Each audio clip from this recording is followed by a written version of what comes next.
ಎಲ್ಲರಿಗೂ ನಮಸ್ಕಾರ. ನವರಾತ್ರಿಯ 6ನೇ ದಿನವಾದ ಇಂದು ದುರ್ಗಾದೇವಿಯನ್ನು ಕಾತ್ಯಾಯಿನಿ ದೇವಿ ಎಂದು ಪೂಜಿಸುತ್ತಾರೆ. ಈಕೆಯನ್ನು ಲಲಿತಾ ತ್ರಿಪುರ ಸುಂದರಿ ಎಂದು ಸಹ ಆರಾಧನೆ ಮಾಡಲಾಗುತ್ತದೆ. ಶ್ಲೋಕ: ಚಂದ್ರಹಾಸೋಜ್ವಲಕರ ಶಾರ್ದೂಲ ವರವಾಹನ ಕಾತ್ಯಾಯಿನಿ ಶುಭಂ ದದ್ಯಾತ್ ದೇವಿ ದಾನವಘಾತಿನಿ.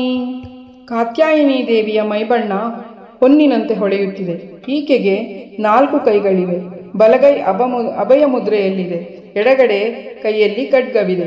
ಕೆಳಗಿನ ಕೈಯಲ್ಲಿ ಕಮಲ ಪುಷ್ಪವಿದೆ. ಇವಳು ಸಿಂಹವಾಹಿನಿಯಾಗಿದ್ದಾಳೆ.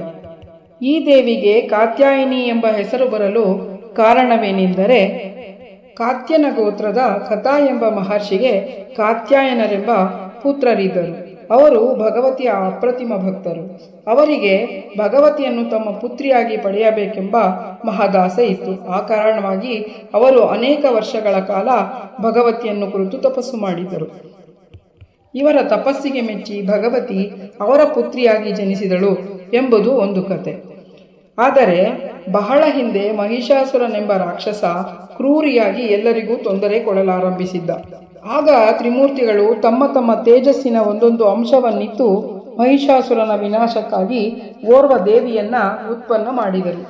ಈಕೆಗೆ ಮೊದಲು ಪೂಜಿಸಿದ್ದು ಮಹರ್ಷಿ ಕಾತ್ಯಾಯನರು. ಆದ ಕಾರಣ ಈಕೆ ಕಾತ್ಯಾಯಿನಿಯಾದಳು ಎಂದು ಹೇಳಲಾಯಿತು. ಕಾತ್ಯಾಯಿನಿ ದೇವಿಯು ಭಾದ್ರಪದ ಚತುರ್ದಶಿಯಂದು ಆವಿರ್ಭವಿಸಿದಳು. ಆಶ್ವಯುಜ ಶುಕ್ಲ ಸಪ್ತಮಿಯಿಂದ ನವಮಿಯವರೆಗೆ ಕಾತ್ಯಾಯನ ಋಷಿಯಿಂದ ಪೂಜೆ ಸ್ವೀಕರಿಸಿ ದಶಮಿಯಂದು ಮಹಿಷಾಸುರನನ್ನು ವಧೆ ಮಾಡಿದ್ದಳು. ಕಾತ್ಯಾಯಿನಿ ದೇವಿಯು ಬ್ರಜಮಂಡಲದ ಅಧಿಷ್ಠಾತ್ರಿ. ಬ್ರಜದ ಗೋಪಿಕೆಯರು ಕೃಷ್ಣನನ್ನು ಪಡೆಯಲು ಈಕೆಯನ್ನು ಪೂಜಿಸಿ ವರ ಪಡೆದಿದ್ದರು ಎಂಬ ಮಾತು ಇದೆ.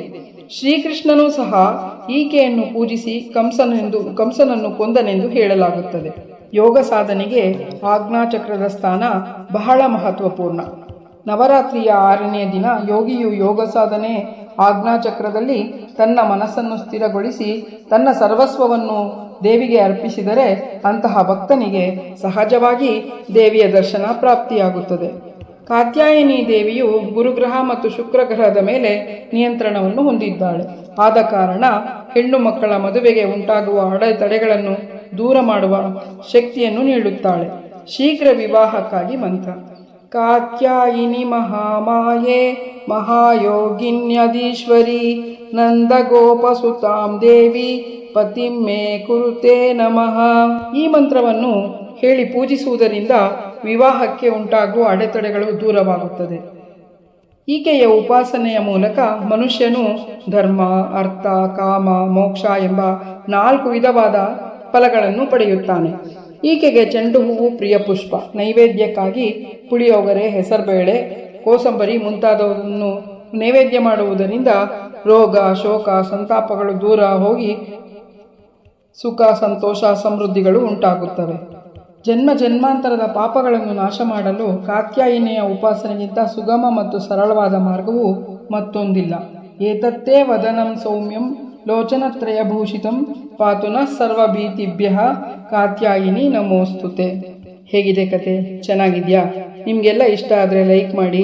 ಮತ್ತು ಈ ಚಾನಲ್ನ ಸಬ್ಸ್ಕ್ರೈಬ್ ಮಾಡ್ಕೊಳ್ತಾ ಇದ್ದರೆ ದಯವಿಟ್ಟು ಸಬ್ಸ್ಕ್ರೈಬ್ ಮಾಡ್ಕೊಳ್ಳಿ. ಹಾಗೆ ನಿಮ್ಮ ಮನಸ್ಸಿಗೆ ಏನನ್ಸುತ್ತೆ ಅಂತ ಕಾಮೆಂಟ್ ಮಾಡಿ. ಧನ್ಯವಾದಗಳು. ಮುಂದಿನ ಕತೆ ಕಾಲರಾತ್ರಿ.